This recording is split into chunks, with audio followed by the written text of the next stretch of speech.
Agora que nós está tudo preparativo, nós estamos começar esse mês que provavelmente amanhã ou outro amanhã nós estamos começar o acabamento de fundeshi, então para trabalhar, só vou ter que encontrar fundeshi, não muralha, só se vou pôr wire só, não como vou de wire sali, vou ter que encontrar pira muralha, então é hora para pôr wire também, então nós precisamos vir a contar assim, nós estamos dando conselho também de coleta para contar com água, então com eletricidade.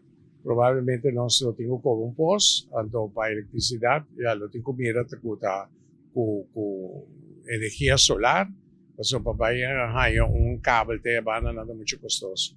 Antes nós também sempre com o holandês europeu, não, também trata bem melhor com nós pensando não. Pero esse aí vai cambiando. Tem bastante gente de Corsol e Terra que se trata na bestia bom e realmente bom. Pero lamentavelmente tem muita ainda que não. Então, a mentalidade aí nós precisamos cambiar. Então, hobby que chori caia não te ajuda, não?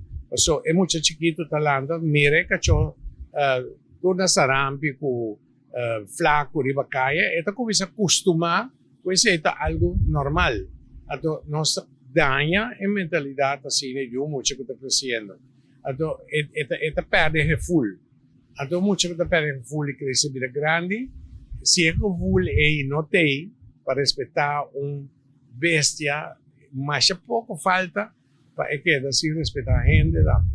Até sei como educador, ex-educador, onde minha preocupação é grande, nós precisamos, se nós muito na fe chiquito, com a trata bestia, passou na vida minha ainda durante a grande.